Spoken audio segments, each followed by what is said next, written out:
You're listening to Life, the Universe, and Everything Else. Today on the show, we're doing part 2 of, what are we calling this, Bad Evangelicals? My segment is called Evangelical Hells, so let's use that.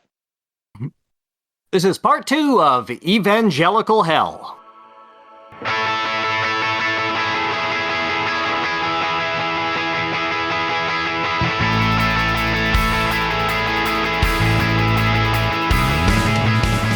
Life, the Universe, and Everything Else explores the intersection of science and society. Original music is produced by Ian James, and this episode was edited by Marissa McCool. Find her on Patreon at patreon.com/QAF.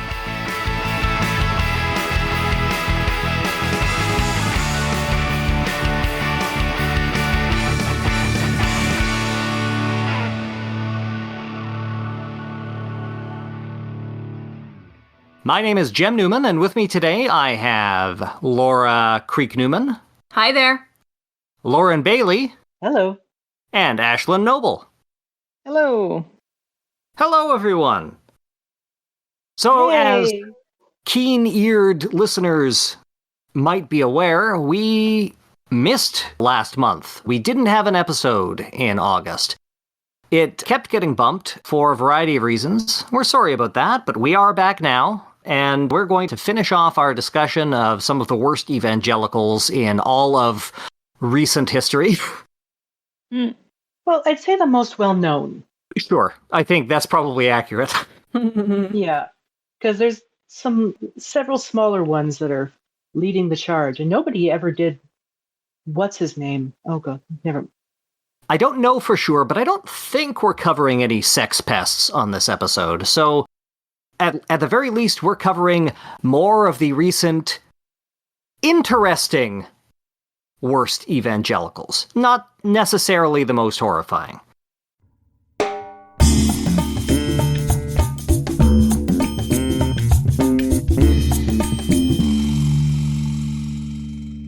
So we're going to start off with Ashlyn. Who have you got for us, Ashlyn? My evangelical is not so much a person. It's not even exactly an organization, but it is Is it the Holy Ghost? It's an interesting comparison. It does have a great name. YWAM! What? YWAM is also called Youth with a Mission, so it's just what is the correct term here, nerds? Acronym? Am I going to get yelled at if I call it an acronym? No, that's an acronym. That's an acronym. The ones you pronounce, initialisms are the ones you spell. Like FBI? Okay. YWAM is a cult, ? A evangelical organization. It is certainly a tool of Jesus, according to YWAM. There are over 1,200 YWAM locations, but there is no YWAM center office.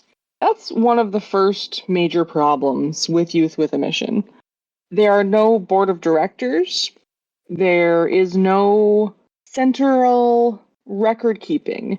I can only even tell you that there are 1,200 plus of these because other people have made lists of them, not because YWAM itself has a list of all of the YWAM branches. A great quote directly from their website where I started my research. I decided, much like my Noom research last time, that I wanted to start by just Googling the topic and finding out what I would see if I was trying to find out this thing from a neutral perspective. As neutral as I can get with an incognito browser or whatever. FAQ on YWAM's US website. Can you help me locate a person who is currently in Youth with a Mission or was at some time? Answer. YWAM does not have an international administrative office that maintains a database of every YWAM staff person and all YWAM alumni. If you want to connect with a person in YWAM, please contact the location they work with directly or their last known location. Another avenue is to try social networking like the YWAM Facebook page. If you'd like to make a call, please hang up and try again. So the official position of YWAM, if a parent wants to contact their child, is try Facebook. Another important point is that most of the people involved in YWAM are young adults. They target people at high schools and churches, obviously, and colleges, and try to recruit young, hopeful people into doing their program. The first step in YWAM is to do what's called a DTS. There are so many different little acronyms and initialisms, and they all are very important to these people. Yes, these are all very culty practices. Okay, Yes. I'm sorry. Given what DTF stands for, you're going to need to tell me what DTS stands for. I assume the S is not suck. It certainly does suck. No, it is school. Training. Oh, it's just to say, yeah, discipleship training school is the You're first way step. off, Jem. I don't know. Cool, They haven't got it. finished their segment yet. Not yet. So these 18-year-olds, most of them, are recruited to do a discipleship training school where they will be given 3 months of lectures, which is, I saw one Reddit comment from someone who was still very pro the organization, basically saying, you have 10 weeks to relearn everything you thought you knew about Christianity, and then you get sent out into the world. Of course, it's an emotional experience. Wow. So, yeah, they break everything down to you and teach you their version of evangelical Christianity. And then the sort of draw of this program is that then you get to go and put your learning into the world, and they will send you somewhere to do some good in the world. And wow, there are some pictures on this website with very young white people and very unimpressed looking people of color all over the world. Well, just from the website, you know exactly what kind of organization you're getting yourself into if you know what sort of red flags to look for. Okay. Again, there are all over the world these places, and including here in Manitoba, kind of. Okay. Manitoba comes up surprisingly often in this research for where I wasn't looking for local connections. I see. So when you are accepted into one of these programs, it's very important to understand that you will have to pay tuition to attend, and you're going to need your church and your community to support you. So they teach you how to fundraise. They teach you how to get money off of your various communities in order to give it to them to do good work. Fascinating information about this program. Again, you're going to say like the Sea Org. Once you complete your first 3 to 6 month DTS, you are encouraged, if you want to keep going with the organization, to then go to the staff training school. And there you will learn how to be YWAM staff. Now you might think, oh, well, get paid to do the stuff that you just learned to do. No, if you want to be staff for this organization, you're going to have to continue to pay them to live there. Like the Sea Org. Like the Sea Org. This group really saw other groups and was like, huh, those guys are onto something. Right. The organization has no paid staff in most centers. Everybody who is there is paying for the opportunity to be there. Right, because their work is so noble that you couldn't possibly even expect a paycheck, right? And Exactly. oh god. And okay. all of the money that they bring in has to go directly to helping people. Helping sure it people does, understand that every they time. need God in their lives. Yeah. Well, what we need, Susan, is we need money to build an interstellar cruiser. One of the sort of shticks of this organization is that no matter what you are good at or interested in or think that you need to change your life, there's a program for you. I went on the website and pretended to be an interested 18-year-old, and there are arts programs, there are language programs, you want to spread the word of Jesus through dance? We have a program for you. You want to be a street medic? There's a program for you. Like, that one seems somewhat useful, at least. Yeah.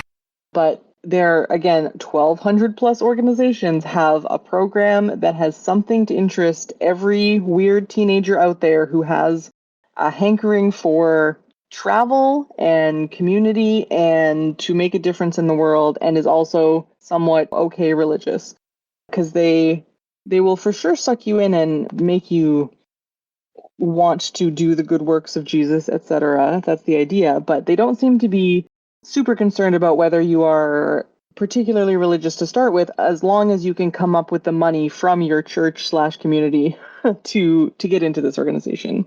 Right. So there's the down to suck. One of the scariest parts for me about reading people's accounts of YWAM was the fact that the leaders of this program demand total obedience. And as I mentioned, these leaders are just other teenagers who have graduated from this same program. Oh, quote. that's dangerous.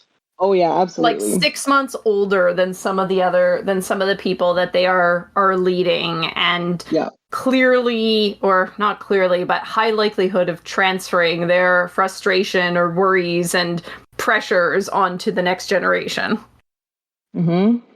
One account had a person being required to meet one-on-one every week with a 19-year-old who had gone through a 3-month counselor training program through YWAM and was telling her to essentially distance yourself from all of your friends back home because they are not a good influence. Things like that. That's dangerous. Absolutely. Other features of living under total obedience.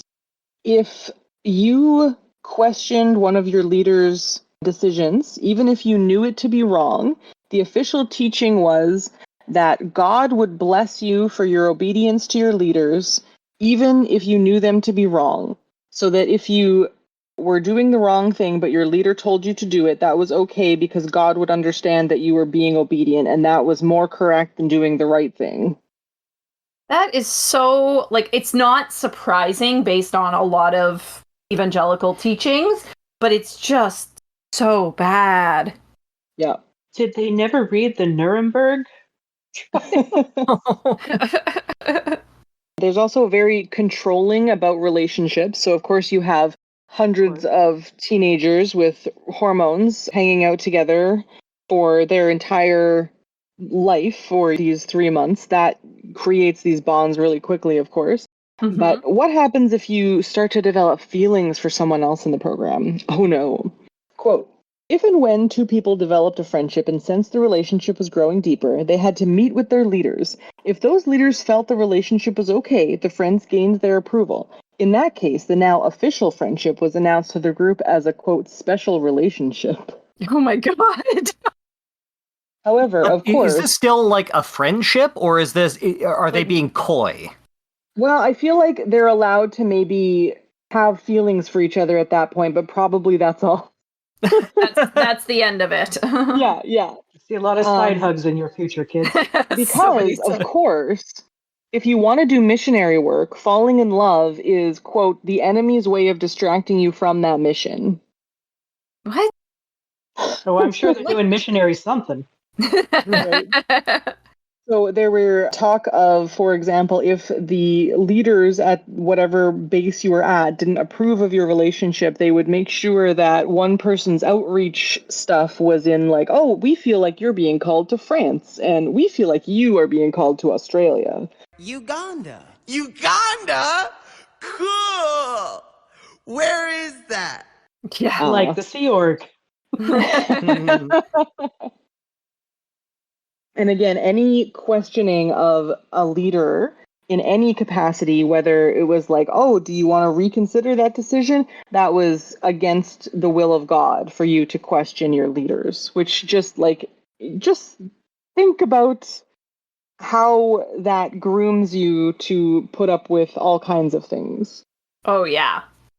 There's, of course, lots of suggestions and stories and scandals about sexual abuse within the ministries. Of course, the pushback from defenders of the organization is, oh, well, such and such chapter, of course, was doing bad things, but they're not all like that. My experience was amazing. And it's easy for individuals to have those stories and dismiss those stories when there isn't a centralized place to lay the smackdown, but then there isn't anyone to lay the smackdown, and there is going to continue to be these kinds of abuses if these are the things you're teaching. Mm-hmm. Yeah. There is no situation in which these things are taught, children are put in charge, and bad things don't happen. Yeah. Oh, absolutely. The entire culture that creates is really dangerous.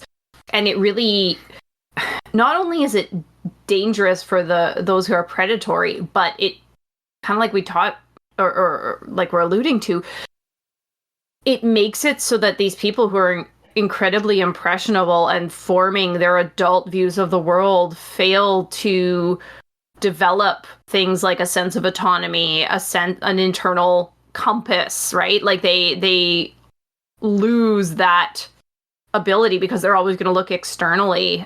And I'm even thinking too, like they might not even develop that empathy if you're only ever told to do what someone else is telling you to do. Mm-hmm. Yeah, they never learn to think on their own feet. Yeah, for sure. Oh, God. Okay, tell us more, Ashlyn. I thought that this was a good sort of summary of what someone experienced here. She said, "We were there to make a difference, to fight a global tragedy. Instead, the DTS is a school wherein the students are denied all privacy, pushed to their emotional breaking point, and made to fall in line and follow a rigid schedule that leaves no room for questioning." They are, I think, funneled into this program in order to make money for mostly, because the tuitions on these programs are in the thousands of dollars. Again, nobody in this organization is ever paid a salary, and a lot of their training is just focused on, like, here's how you can appeal to the people back home to send you more money to support your missionary services. And that's actually how I found this organization. Was someone in one of my Facebook groups had posted like a TikTok reel, or I know those are two different things. Oh my God, I sound like an old person. It's okay, had posted Ashlyn. a short We video. all are. Isn't it just a TikTok? Sure, I don't know. I mean, a noun now. See, I call them TikToks on Facebook, and I know that's incorrect. I don't know. I'm also old, Ashlyn. I am so old. I don't know. I saw a short video someone had posted talking about how this girl from her hometown, this is the only content she makes anymore, is here's what I'm doing in my missionary work, please send me money. And that's the only relationship she has with anybody back home, because probably they're telling her to cut ties with anybody who isn't fully supporting her in her going out and quote unquote helping people missions. Right. So all of these bases are isolating people. Of course, there's horrific stories about lots of ex-gay thinking and people being told that they can change their sexuality if they just think hard enough. And these schedules that they put them on, they have to be up at like 6 o'clock in the morning every day in order to do this like very rigid schedule of keeping the place running, because they have to do all the chores, of course, as well as learning things, as well as going out into the community, as well as begging, as well as, and then they keep them out late doing evangelizing and then do it all over again. Like, just clear tactic to keep them from thinking. Right. They're exhausted. Yeah. If you exhaust them, you wear them down and there is no resistance and they accept whatever you present to them. I have no idea what that's like. Yeah, Jim. This is also a real good way to get sex trafficked. You're right. Yeah. Oh, and definitely don't expect to get your child's body back if they die on one of these things. Oh, Here's no. one of the more Oh my God. horrifying things I read. If you happen to die while serving YWAM in the far-off lands, which isn't unheard of, don't count on anyone sending your body back home. YWAM's statement of burial says, "The priority for limited resources on outreach and frontline work must be for living, and grants YWAM permission to carry out the burial in the location of my death because decay can start very quickly." Why does a youth group have a position on burial? Because sometimes you just die doing missionary work, okay? Like it is better that a group has a position than not, because sometimes 18, 19-year-olds just drop dead of a like congenital heart defect or something like that. Like it is rare, but it happens, and you should have a policy. However, their policy is basically, we can't be bothered to do anything else. The grave will be shallow. Like that's kind of what they're saying. Yeah. We're going to bury them immediately. There will be no investigation. Yeah, exactly. That's what that says. Yeah, because obviously, like, refrigeration does not exist. Medical facilities will not exist anywhere. And even if they do, we're not going to take you there. Don't count on it. They're not going to even tell the local authorities that you died in their country. Honestly, that tracks, but go on. This was also...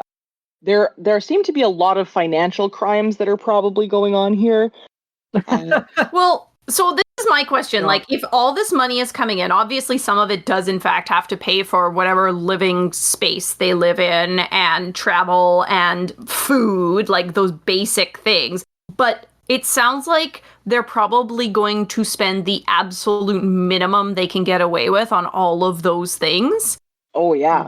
Like, one story that I heard that was great was they had you living like 4 to 10 people to a little dorm. And if you were out on missionary work, like in a different place, you still had to pay room and board on your place, whatever bed you were living in. But also they could just put another person in that bed while you were gone, and they would also have to pay room and board. I think that's fucking bullshit. yeah. The Sea Org. Wow. So clearly this excess money is going somewhere. But the question is where?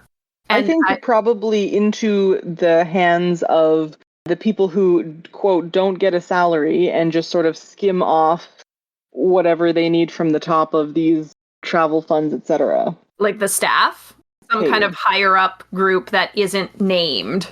So there really isn't a higher up group. One of the fascinating things about this is the way to become a new YWAM chapter is to start one and then get at least one other YWAM chapter to say, yeah, you seem legit.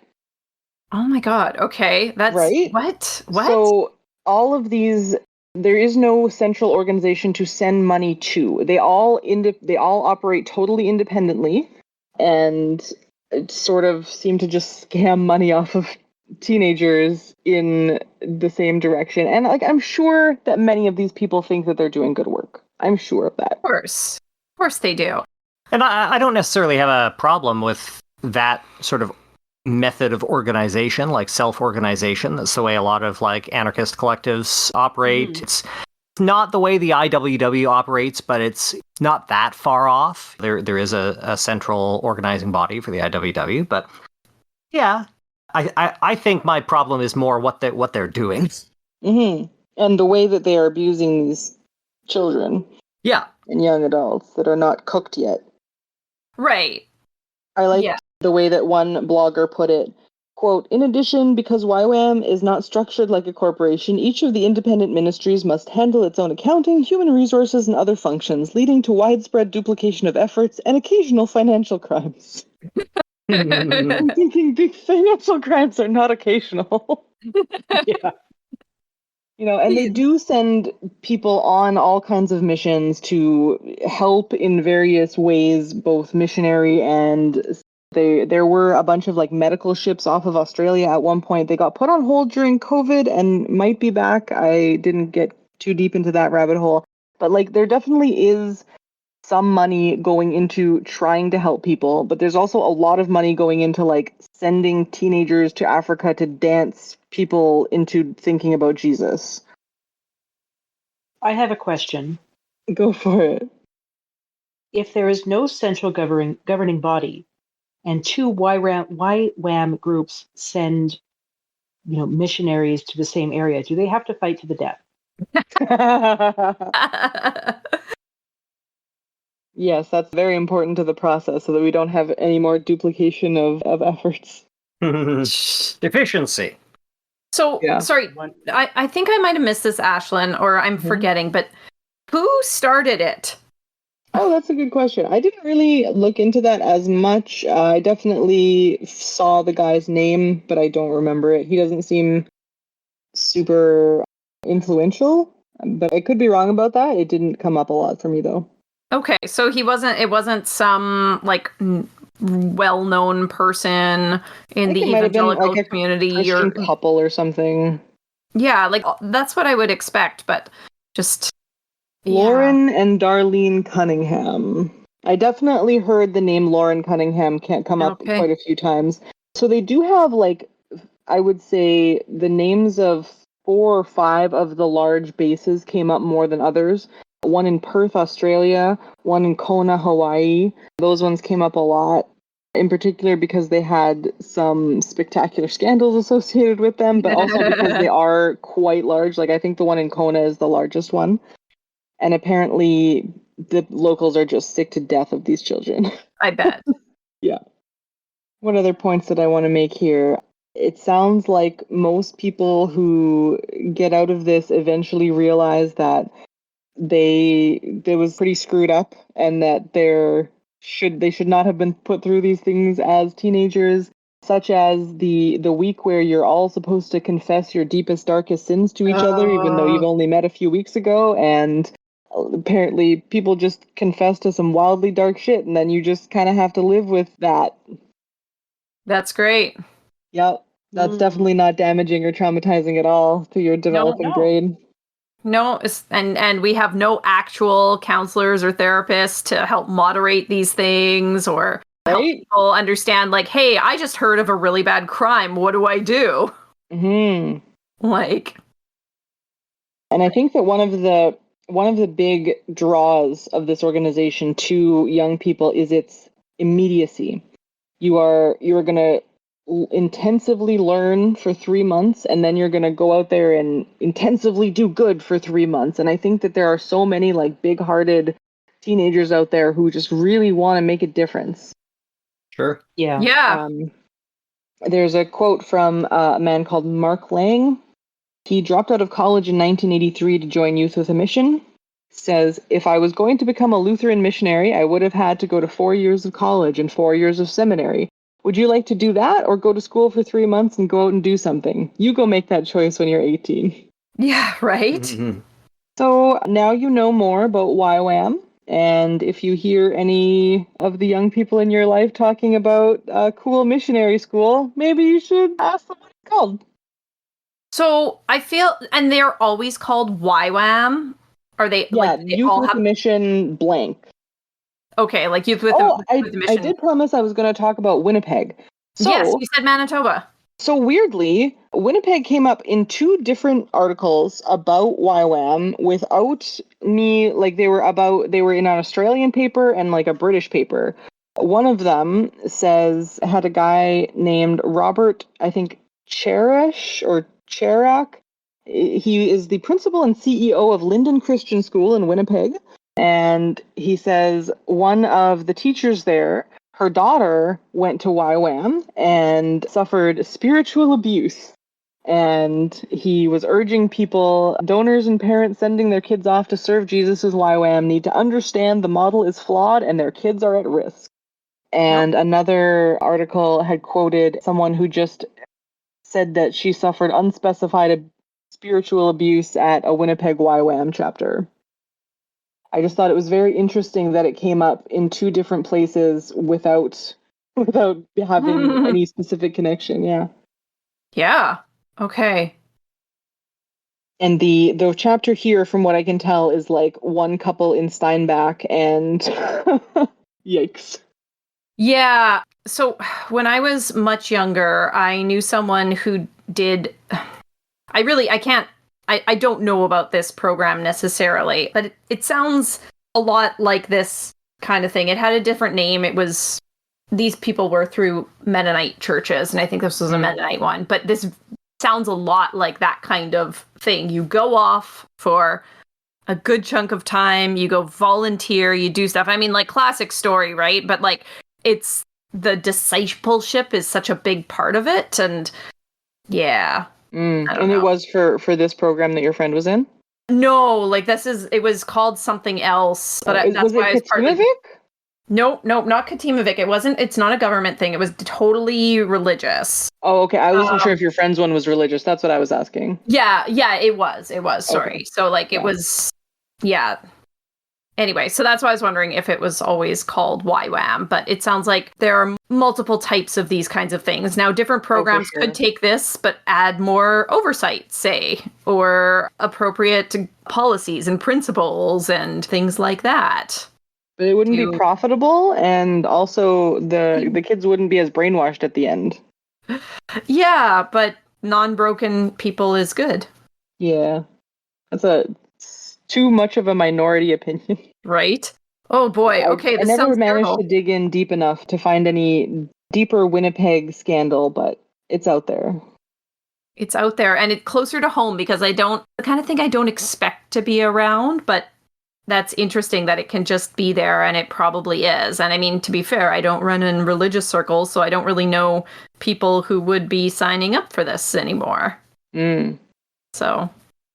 No, I think you can just continue to be a more and more elderly and important staff member, probably. If you stay long enough, you get to put all the flights on your credit card and rack up all the points for that. That was one thing that somebody thought was very sus in their post. How come the leader gets to put all of our flights on their card? Well, and that's like...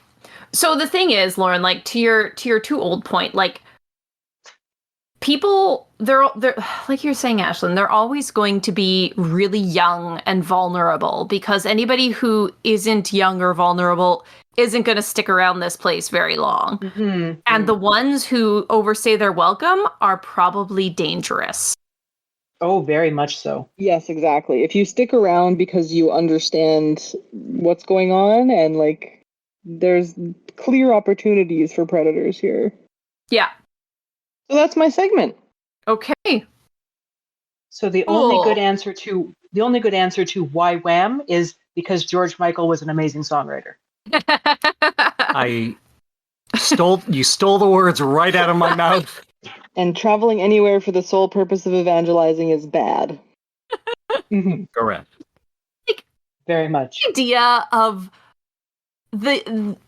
today, currently, in this interconnected world with instant technology, that 18-year-olds that don't know anything are going to be able to convince and convert people that somehow haven't already heard this message. Like, it's just mind-boggling. Just absolutely mind-boggling. Like, sure, there's people who haven't heard certain messages, but, like, come on.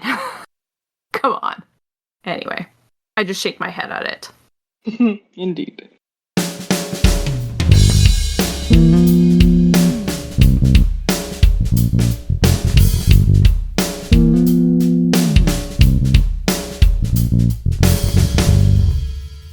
Well, thanks, Ashlyn. Next up, Lauren is going to be telling us all about a delightful gentleman named Billy Graham. Wow. Billy Graham was an asshole, you guys. You don't say. Are you calling me a liar?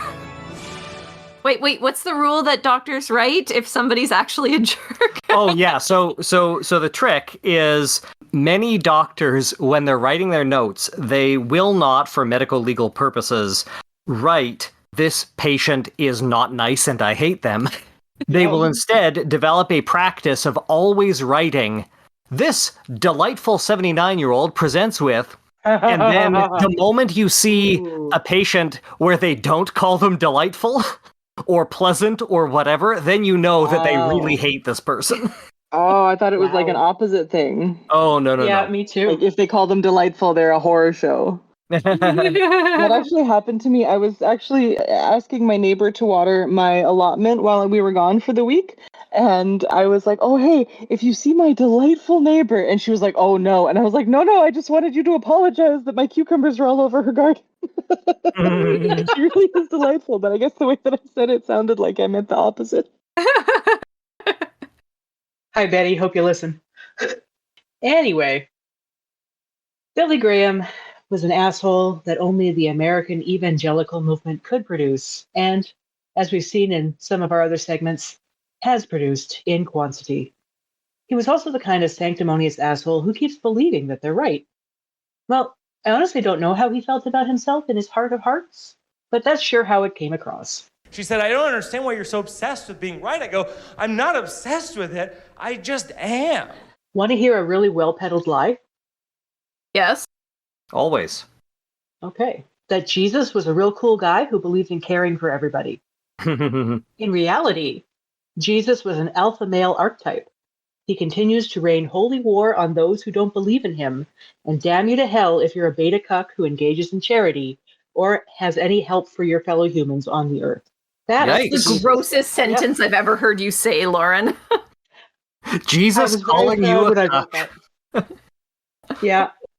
That is the Jesus that convinced Billy Graham to become a preacher, anyway.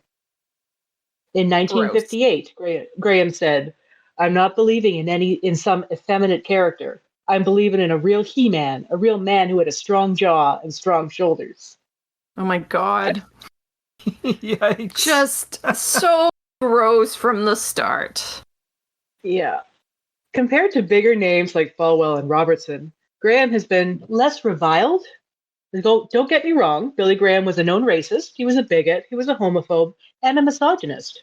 His son Franklin, who took over his ministry, is a huge proponent of the birther believers that went on to become the core of the MAGA movement. However, Billy Graham was better at hiring the right people to smooth over his image in the public eye. Even doing research for this segment 5 years after his death, it's difficult, though obviously not impossible, to find information about Graham on the internet that isn't published by his ministry or associated groups. A lot of it's behind the paywall, honestly. And I wasn't paying for anything. Billy Graham's Wikipedia page is carefully curated, of course, and it pushes his more reprehensible views to the bottom of an extensive biography. So let's take a quick look at his history, very abridged by me. Billy Graham was born November 7, 1918, in Charlotte, North Carolina. I've been there. Huh. Cute city. After graduating from high school in May 1936, Graham attended Bob Jones College. After one semester, he found that coursework and rules were too legalistic. He was almost expelled, but Bob Jones Sr. warned him to not throw his life away. Quote, at best, all you could amount to would be a poor country Baptist preacher somewhere out in the sticks. You have a voice that pulls. God can use that voice of yours. He can use it mightily. So like many things, we can blame Bob Jones for Billy Graham. In 1937, Graham transferred to the Florida Bible Institute in Temple Terrace, Florida. While still a student, Graham preached his first sermon at a Baptist church near Palatka, Florida. In his autobiography, Graham wrote of receiving his calling on the 18th green of the Temple Terrace Golf and Country Club, which was adjacent to the Institute's campus. Gross. Okay. Go on. In 1943, June, Graham graduated from Wheaton College. That same year, Robert Van Kampen, he was part of the National Gideon Association, so the Gideon Bibles, invited Graham to preach at Western Springs Baptist Church. While there, a pastor from Midwest Bible Church in Chicago told Graham that his radio program, Songs in the Night, was about to be canceled due to lack of funding. So this Tory Johnson had this program that was going to go away. Graham consulted with members of his church, and he decided to take over Johnson's program with the financial support from his congregation. More gross. He's taking his people money. He's going on the airwaves. Also, I think it's like, oh, you reached out to me to talk about a problem, and instead of me, like, supporting you, I'm just gonna take the spoils, like... Well, I believe that this Tory Johnson was looking to get out of it. Oh, and was, like, offering it to him. But I see. Graham had to buy it. Yeah. Graham had to buy it. It was, yeah. Okay, his my mistake. congregation paid for it. Yeah. It was unclear.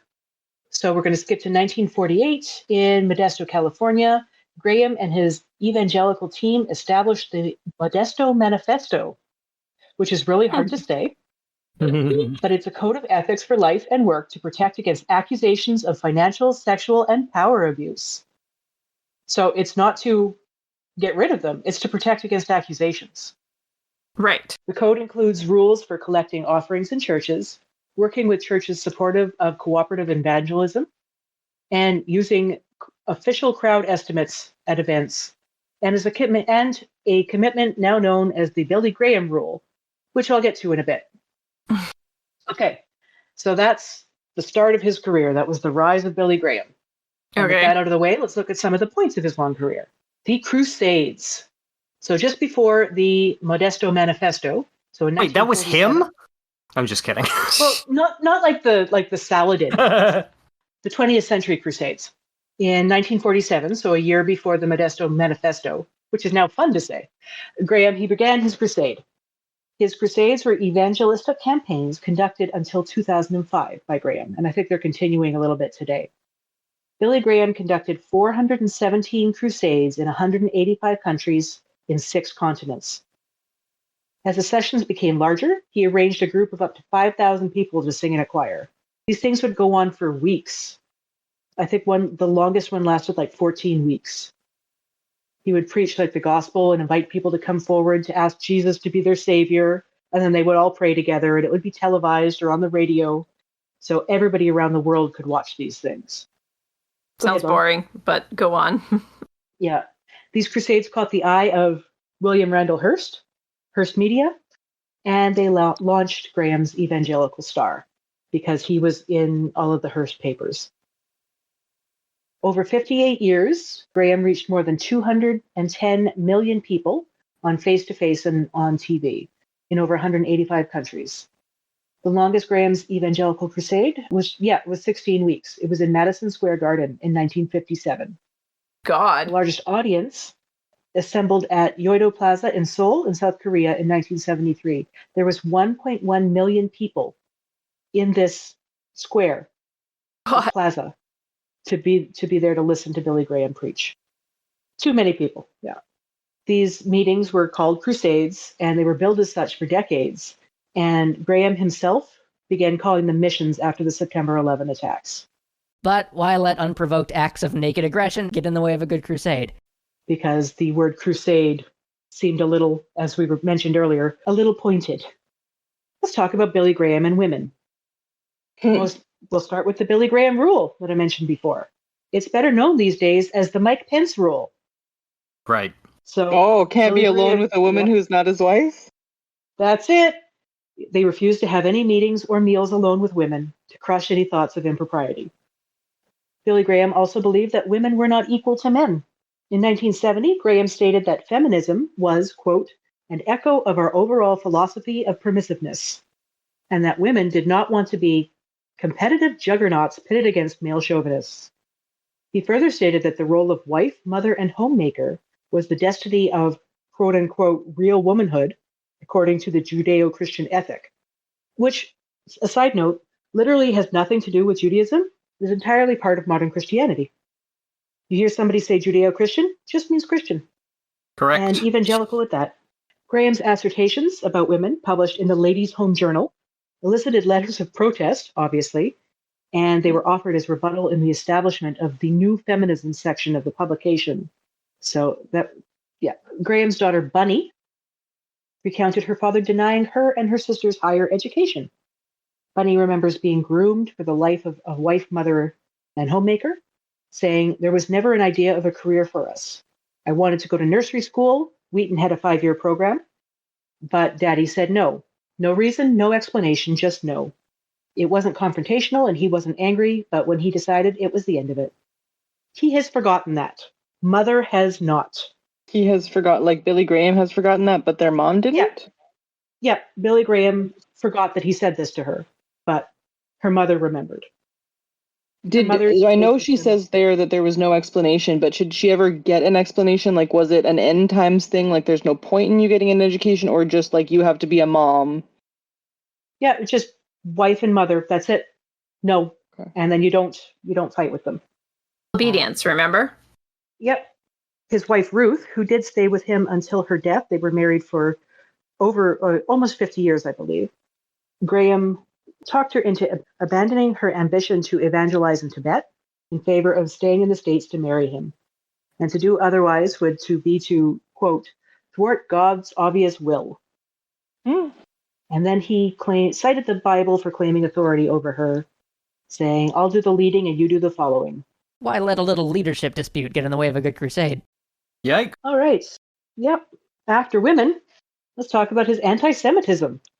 Graham is on tape perpetuating anti-Semitic tropes, with Nixon no less, and then later denying he said them. During Watergate, there were suggestions that Graham had expressed anti-Semitic opinions in private discussions with Nixon.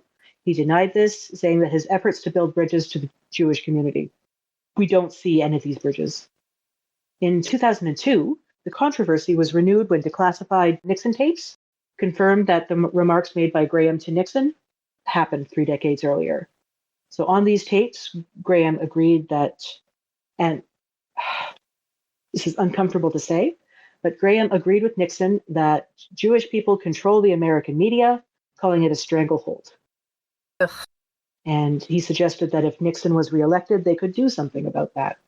When these tapes were made public, Graham apologized and said, "Although I have no memory of the occasion, I deeply regret comments I apparently made in the Oval Office conversation with President Nixon. They do not reflect my views, and I sincerely apologize for offense caused by the remarks." What? Sure. Yeah, I just said So he things. didn't- I didn't mean them. Yeah. he didn't remember telling his daughter that she couldn't go to college, and he didn't remember disparaging the Jewish people. Any day now. That train's never late. Was this like quite a few years later? Like, is he Yeah, this was in sort of 2002. retconning his own views? Yeah, this was 2002. They came public, and this happened during Watergate, so 72, so 30 years. Deny, right? Like, just deny as long as people will let you deny. I have no recollection of the event in question. Well, but I wonder if he actually did become slightly more progressive in his views and forgot that he was ever quite that hateful. Like, that's my theory. A lot of people do that. Yeah. That's true. Yeah, we have to give that.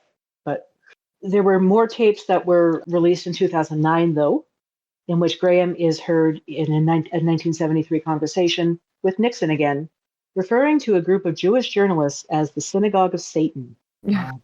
God. Yeah. Like, it's one thing to say kind of what is in the popular discourse, especially as a member of the most privileged class. And then as that is no longer acceptable or moves out of favor or whatever, sort of forget that you're just speaking the way people speak and that.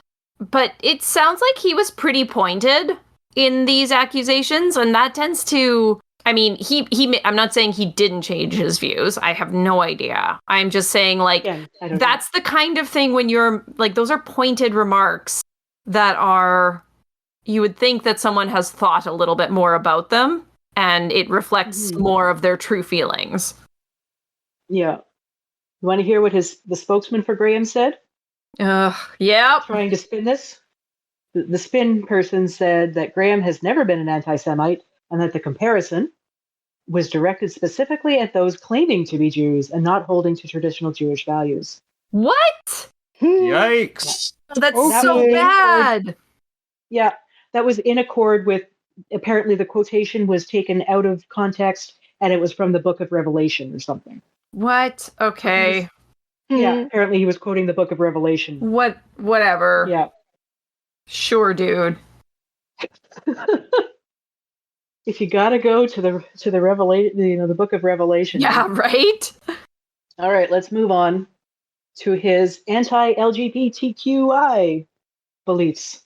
Garrett Conley, who's the author of Boy Erased, which is a memoir in which he recounts his experience of conversion therapy, said that Graham's rhetoric was frequently employed in the liturgy he encountered, and were in the camp where he was told he could be cured of being gay. Quote Conley, "I grew up hearing Graham's name referenced in almost every church service. When I was sent to conversion therapy, his evangelical fire was the model for our change. Though many saw Graham as a loving influence, his legacy has been harmful for queer individuals." Conley continues, "Don't take my word for it. Graham called homosexuality a sinister form of perversion, and he never appears to have changed his thoughts on the matter." Unshocking. I've spoken to a couple of queer friends who say that their parents were big followers of Billy Graham and tuned into the Crusades and things. So from what they've said, this was pretty standard.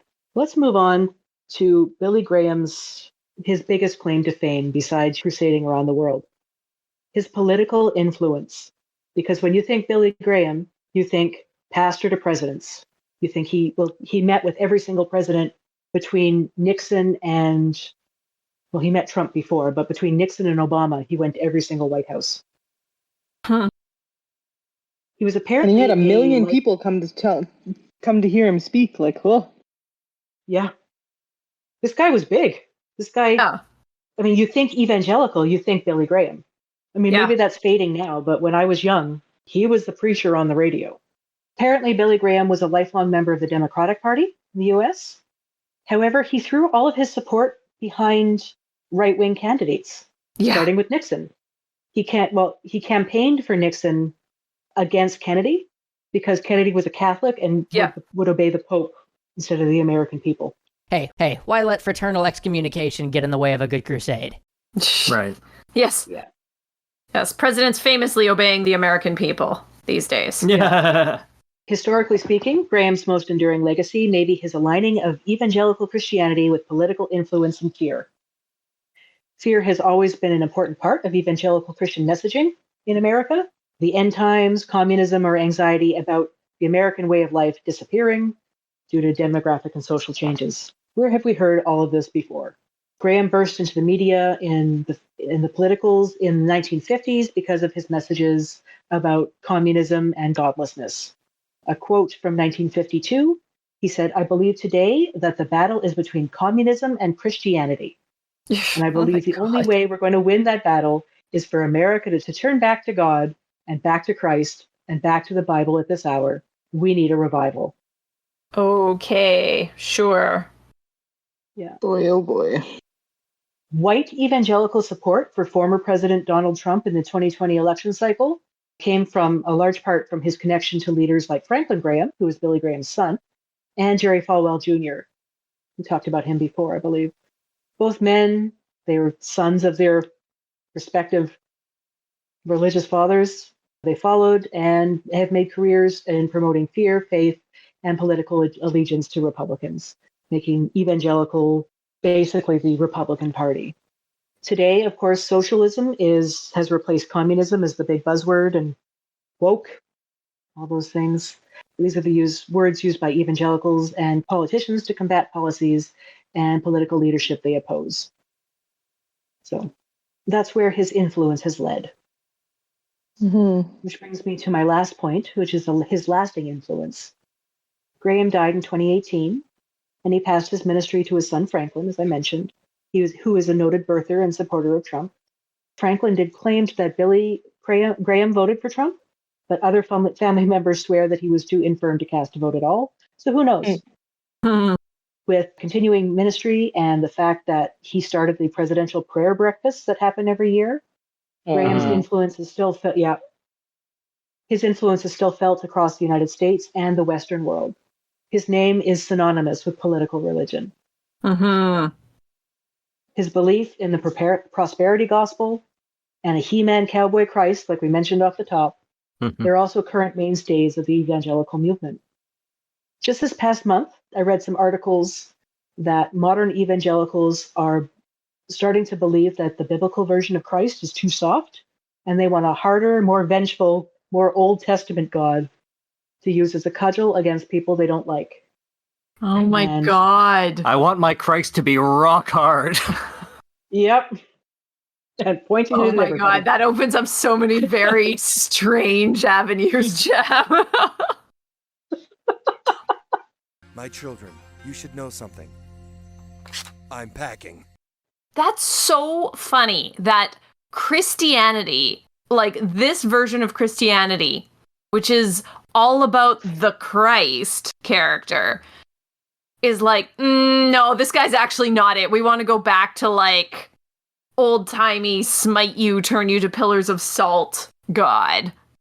Like, but they haven't even read their Old Testament. They just want a harder, more, they want a God that they can shape into their beliefs, not one that they have to shape themselves to the beliefs that were apparently preached by these Messiah.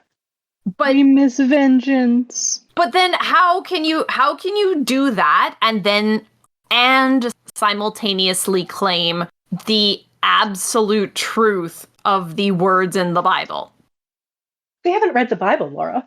But some of them have. Like, that's the thing. There's so, like, the cognitive dissonance is exhausting. Well, the cognitive dissonance in the Bible is exhausting too, but yeah, I know where you're coming from. Like, it doesn't make any sense. No, that doesn't make any sense at all.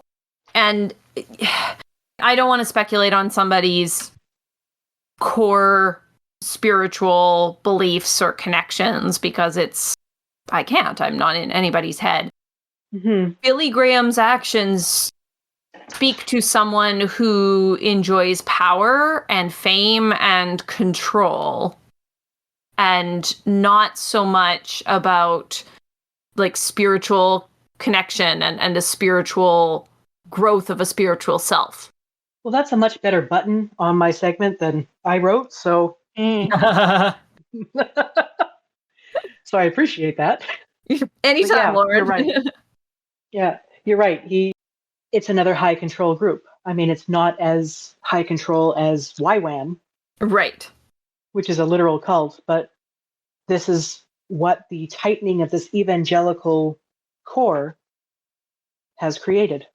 Well, exactly. And YWAM would not exist the way it does, likely without the likes of Billy Graham and millions and like millions of parents bringing up their kids this way, and kids learning or looking for ways to continue in this quote unquote right way to be. Absolutely. Mm-hmm. Yeah, it's disgusting and it's continuing. Ugh. Mm-hmm. Gross. Thanks, Lauren. On that cheery note, why don't we move on to something nice?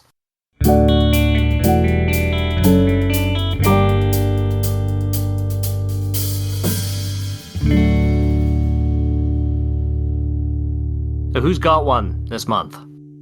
I feel like Laura has done the least talking. My something nice is that I finally finished my last assignment for my summer course. Yay! It's nothing.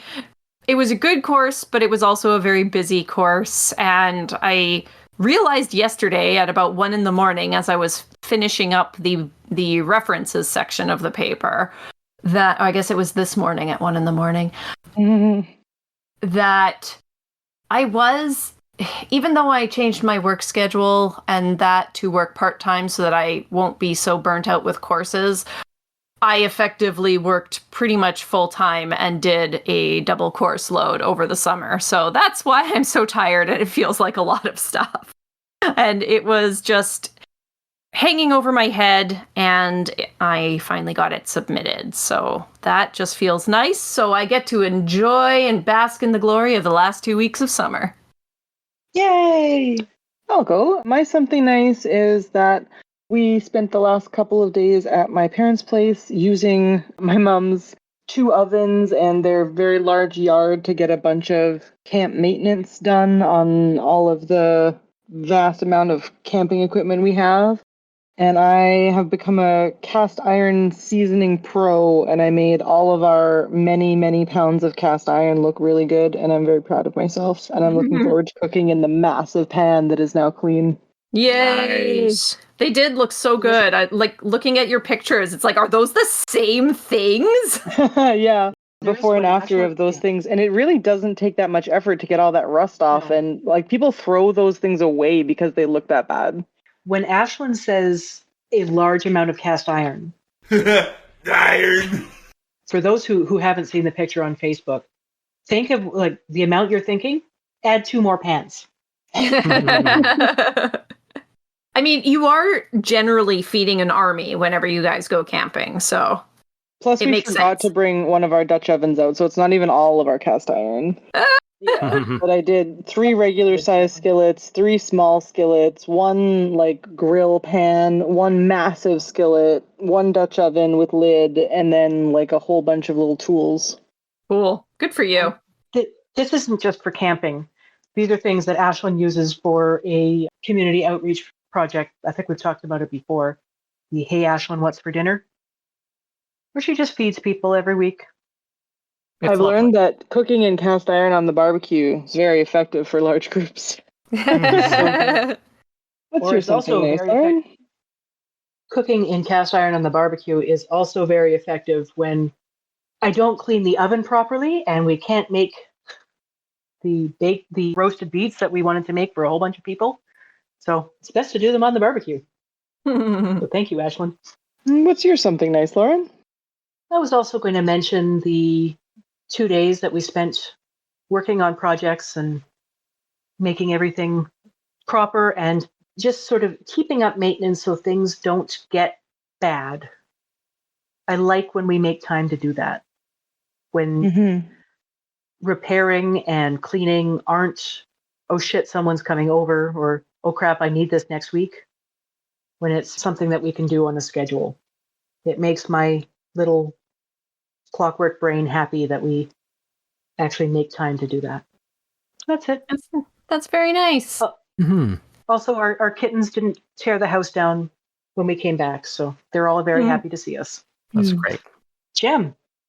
For my something nice, I was going to mention the television show The Bear, which is excellent, but I feel like has been talked about by a large number of people. So give it a watch if you like kitchen shows and workplace drama, comedies, and like that. It's fun. But my real something nice is having had 2 weeks off with my family and having spent a good amount of time with Laura and the kids. We went camping. We went to a couple movies with the kids. We saw the Ninja Turtles movie as a family, and it's great. Everybody enjoyed it, and yeah, it's been nice. It's been nice to be able to spend that time. Wonderful. Did you get the trailer fixed or finished, Laura, before camping? Yeah, we did. I got it finished a few days beforehand, and so it worked just fine. If you look at it, you can't really tell that I did much to it. But that's the kind of repairs that it was. And we have not yet we haven't been out camping with a big rain, but we haven't seen it have any problems yet. So it should hold water for, well, I'm hoping for the remaining time that we have it. So Laura and her father rebuilt and then resealed like basically the entire roof of the camper. It was extremely impressive. Yeah, it's not perfect. Yeah, thank you. I think you had done it as something nice a couple months ago. Probably. So. Yeah, because I started it in May thinking, I'll have this done by early June. And we're like, okay, we're leaving on July 29th. That's July 25th. This needs to happen now. But it did. It did. So. Awesome. That's good. Yes, and shout out to my dad for his garage space and all of his tools and his expertise and working on it when I wasn't around, because he was just there to give advice, but then was a wonderful, helpful dad. So that's nice. My parents left us ribs in the freezer and went to the trailer, so that was also helpful. Ooh. Big ridiculous camping project is I've decided that I want to sew like a screened in porch for our giant pavilion. Oh, nice. We'll see if that happens. Would be quite the endeavor, I imagine. I calculated exactly how much mesh I would need, so the first step is done. This is good. For you. Thank you for joining us this evening. Yeah, thank you. It's been fun. I hope you came away enlightened about evangelicals, and I don't have an and. Hopeful? There's no reason to be hopeful. Let's see you next month with a happier topic, maybe. Here's hoping. There is always hope. Well, good night, everybody. Good night. Show notes and references for all of our episodes are available at lueepodcast.com, where you can also find links to donate or get in touch. If you'd like to support the show, the best way to do that is with a review on Apple Podcasts, or wherever else you found us, or by sharing this episode with a friend.